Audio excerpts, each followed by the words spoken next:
여러분 안녕하세요. 반갑습니다. 오늘도 우리 주님과 함께 동행하는 귀하고 복된 은혜의 날이 되기를 바랍니다. 우리 함께 찬양하며 예배하겠습니다.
오늘 우리가 함께 나눌 하나님의 말씀 같이 읽겠습니다. 오늘 말씀은 에베소서 2장 11절 12절입니다.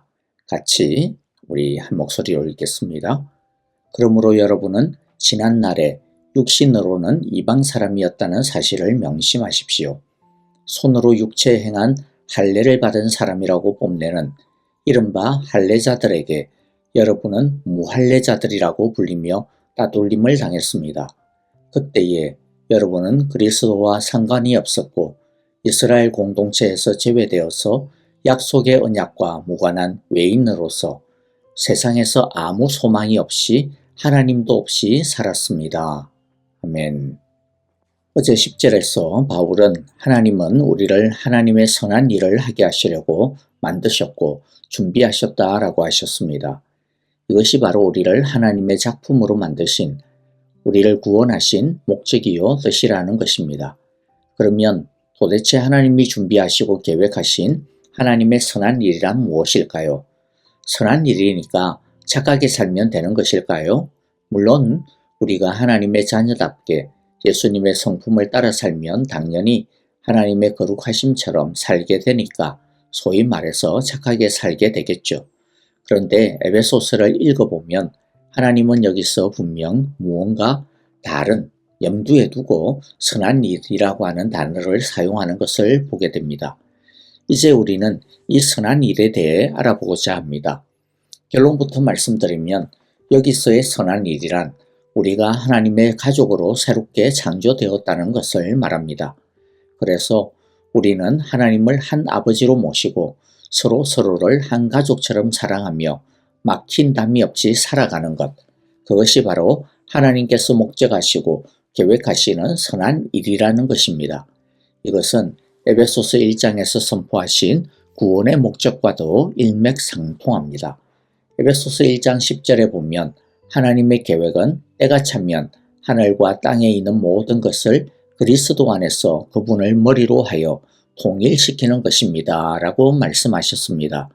하나님의 구원의 목적은 단순히 우리를 구원하여 천국 가게 하시는 것 이상입니다. 죄로 인하여 깨어진 이 세상, 망가진 이 세상을 그리스도 안에서 그리스도를 머리로 하여 주로 하여 깨어진 것을 다시 하나 되게 하는 것입니다. 그것이 예수님이 십자가에서 죽으시고 우리를 하나님과 화목하게 하신 궁극적인 목적입니다. 또 에베소서 1장 23절에 보면 교회는 그리스도의 몸이요 만물 안에서 만물을 충만케 하시는 분의 충만입니다 라고 말씀하십니다. 예수님은 만물을 충만하게 하시는 분이십니다. 충만은 깨어져서 다 쏟아져 버리고 비어져 버린 것을 다시 채우는 것을 뜻합니다. 그런데 이 만물을 충만하게 채우시는 예수님의 이 충만케 하심은 누구를 통해 하신다라는 겁니까? 교회를 통해서 하시겠다라는 거죠. 그래서 교회가 예수님을 충만하게 하시는 존재가 되는 것입니다. 에베소서는 이제 바로 이 이야기를 집중적으로 파고드는 것입니다. 이것이 바로 에베소를 통해서 하나님께서 말씀하시는 선한 일입니다. 그래서 흔히 에베소서를 교회론의 대헌장이라고 별명을 붙이는 것입니다. 자, 이제 하나하나씩 이 선한 일을 함께 살펴보도록 하겠습니다. 시작하기 전에 2장 11절부터 21절의 내용을 간략하게 정리하도록 해보겠습니다. 첫째는요, 11절, 12절 오늘 우리가 다룰 내용이죠. 죄가 만들어낸 두 가지 깨어짐과 원수됨이라고 하는 단락이고 주제이겠고요. 그 다음에는 13절과 18절인데 그리스도께서 이루신 완전한 화평, 그리고 19절부터 22절은 그 화평 안에서 우리에게 주어진 놀라운 새로운 정체성에 대한 이야기를 우리가 함께 나누게 되어질 것입니다. 이 새 흐름을 따라가다 보면 우리는 교회가 무엇인지, 우리가 누구인지에 대한 가장 깊은 답을 발견하게 될 것입니다. 먼저 첫 번째 단락 11절 12절의 말씀을 같이 보겠습니다. 11절을 함께 보겠는데요. 개역개정역으로 먼저 앞부분을 읽어보겠습니다. 그러므로 생각하라. 그러므로 생각하라. 바울은 에베소 교회 성도들에게 하나의 명령으로 시작을 합니다. 생각하라. 세 번역에서는 명심하라라고 번역을 했습니다. 무엇을 기억하고 무엇을 명심해야 된다라는 것일까요? 11절을 읽어봅니다. 그러므로 여러분은 지난날에 육신으로는 이방 사람이었다라는 사실을 명심하십시오. 기억하십시오. 생각하십시오. 손으로 육체 행한 할례를 받은 사람이라고 뽐내는 이른바 할례자들에게 여러분은 무할례자들이라고 불리며 따돌림을 당했습니다. 자, 과거를 잊지 말라는 겁니다. 그러면 왜 기억해야 될까요? 왜냐하면 우리가 어디서 왔는지를 잊어버릴 때 지금 서 있는 자리의 감격도 사라지기 때문입니다. 우리가 받은 구원이 절대로 작은 것이 아님을, 그것이 얼마나 엄청난 것임을 알아야 그만큼 자신을 사랑할 수 있고 또 자신의 구원이 얼마나 귀한지 감사할 수 있고 우리가 얼마나 존귀하며 또 그만큼 우리를 향하신 하나님의 소원이 얼마나 간절한 것인지를 알 수 있기 때문입니다.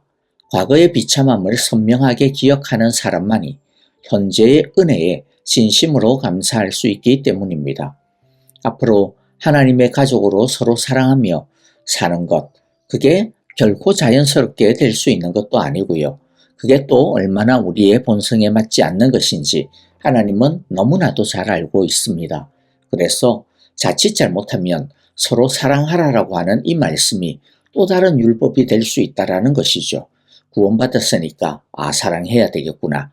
착하게 살아야 되는데 어떡하지? 그게 우리를 옥죄는 율법이 될 수 있는 겁니다. 그런데 그게 율법이 안 되려면 그게 의무나 책임이나 강요가 아니라 진짜 사랑에서 우러러나와야 하고 기쁨과 자원함에서 비롯되어야 하는 겁니다. 하나님은 그렇게 우리가 서로를 사랑하기를 원하시는 겁니다.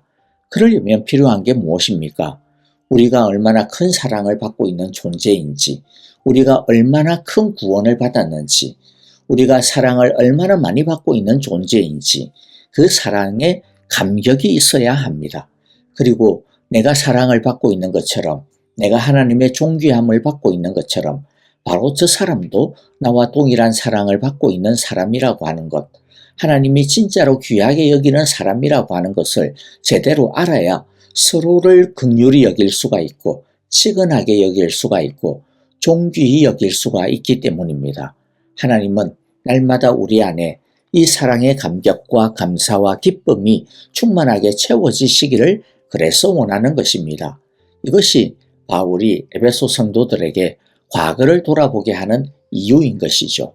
자, 그러면 우리가 기억하고 생각하고 잊지 말아야 하는 것이 무엇입니까? 11절, 12절에서 바울이 계속해서 이야기합니다. 자, 12절을 개역개정역으로 읽어봅니다.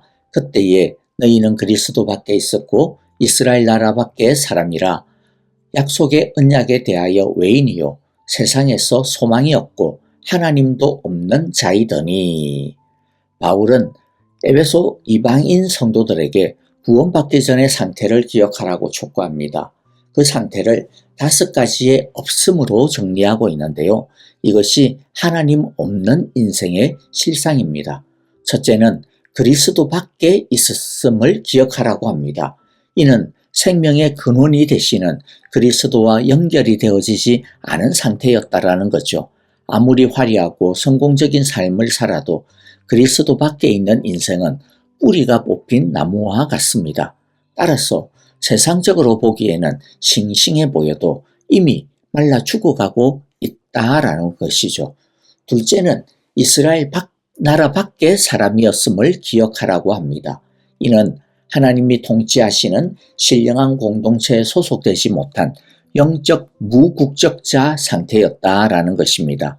하나님의 보호도 인도하심도 받지 못한 처지였습니다. 오로지 자기 힘으로만 살아가야 하는 또 꼬다이의 외로운 방랑자의 삶이었습니다. 그래서 사람은 끊임없이 외톨이일 수밖에 없고 결국에는 나 혼자구나 이러한 것을 느끼며 외로움을 느낄 수밖에 없는 것이죠. 셋째는 약속의 언약들에 대하여 외인이었습니다. 이는 하나님께서 아브라함에게 또 다윗에게 주셨던 구원의 약속들이 이방인에게는 해당되지 않음을 뜻합니다. 인생을 보장하는 그 어떤 언약도 계약도 없는 불안한 상태였습니다. 넷째는 세상에서 소망이 없었습니다. 이것은 단순한 심리적인 낙심이 아닙니다. 죽음 이후의 소망, 영원한 생명에 대한 소망이 전혀 없었다라는 거죠. 하나님 없는 인생은 아무리 화려해 보여도 결국 허무라고 하는 막바른 골목에 다다르게 됩니다. 다섯째는요, 하나님도 없는 자였습니다. 만물의 주인이신 하나님을 알지 못하고 우상을 숭배하며 우연과 운명의 자신을 맡긴 채 방황하는 상태였습니다. 이 5가지의 없음의 상태, 허무의 상태가 하나님 없는 이방인의 실존입니다. 그런데 여러분, 이것이 소위 이방인이라고 불리는 그런 사람들의 문제였을까요? 유대인들은요, 이방인을 무할례자라고 부르면서 경멸하며 무시하였습니다. 자신들은 다르다라는 거죠. 할례라고 하는 외형적인 표징이 자신들에게는 하나님 앞에 설 자격이 있다라고 하는 착각을 심어준 것입니다. 그러나 바울은 로마서 3장 9절에서 이렇게 선언했습니다. 유대인이나 헬라인이나 다 죄 아래에 있다. 할례는 외형적인 표징일 뿐 그것이 하나님 앞에 의를 보장하지 않습니다. 결국 이방인만 외인이었던 것이 아닌 거죠. 유대인들도 사실은 하나님 앞에서 다 이방인이었던 겁니다. 유대인도 이방인도 모두 하나님 앞에서는 자격 없는 사람들이었습니다. 육체적 구분, 인종적 구분, 혈통적 구분은 아무 소용이 없습니다. 그럼 중요한 것은 뭡니까? 하나님 앞에서 어떻느냐라고 하는 것이 중요합니다. 진짜 하나님 안에 있느냐, 진짜 그리스도 안에 있느냐, 이게 중요하다라는 것이죠. 그래서 성경은 로마서 2장 28절 29절 이렇게 단호하게 선언합니다. 겉모양으로 유대 사람이라고 해서 유대 사람이 아니요, 겉모양으로 살같이 할례를 받았다라고 해서 할례가 아닙니다. 오히려 속 사람으로 유대 사람인 이가 유대 사람이며 율법의 조문을 따라서 받는 할례가 아니라 성령으로 마음에 받는 할례가 참 할례입니다. 정리합니다. 우리가 생각하고 명심해야 하는 것이 무엇입니까? 우리가 본래 이 5가지가 다 없던 이방인이었다라는 거죠.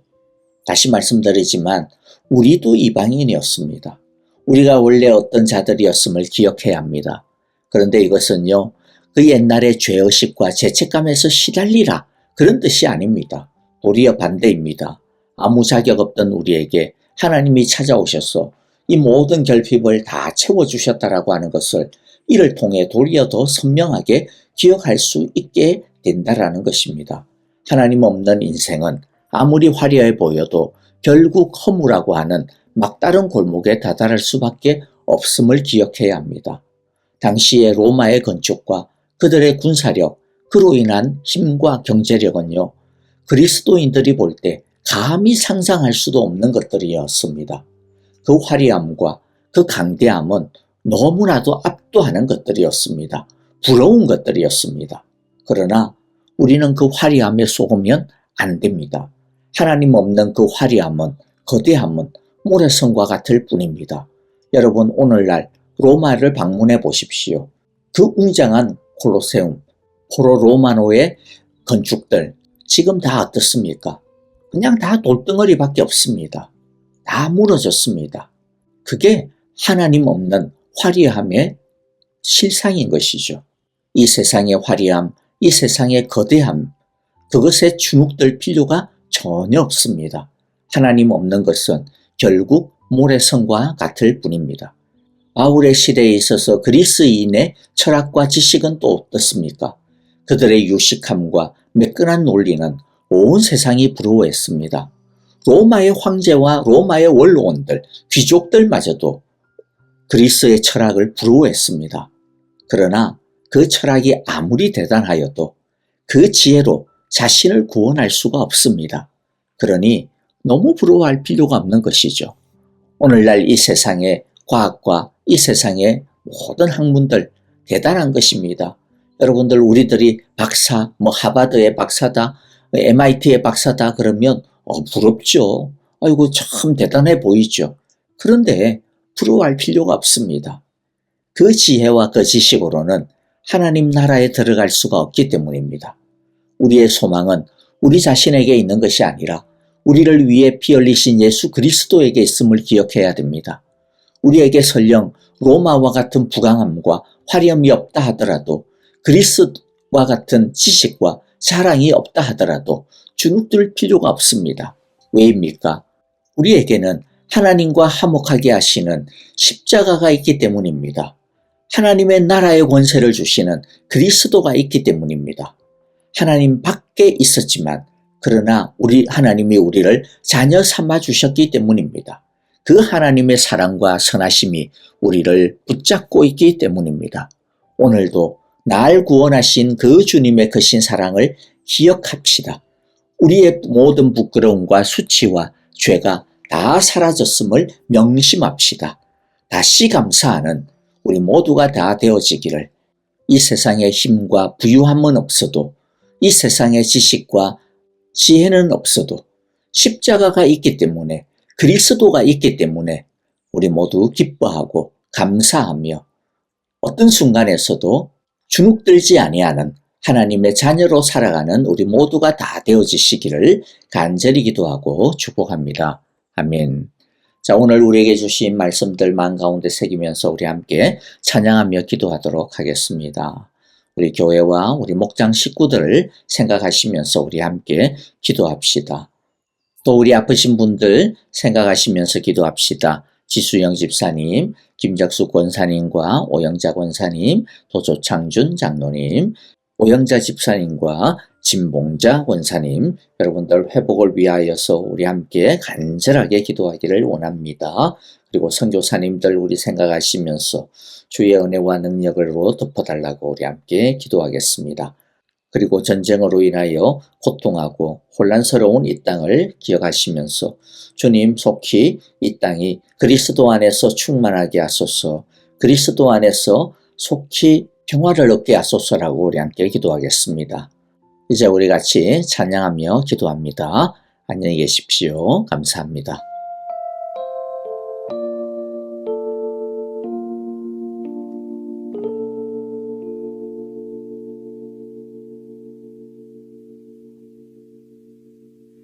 마음이 되시는 주님 하늘의 아버지 날 주관하소서 주의 길로 인도하사 자유케 하소서 새 일을 행하사 후케 하소서 의의 줄이고 목이 마르니 성령의 기름 부소서 의의 줄이고 목이 마르니 내 잔을 채워 주소서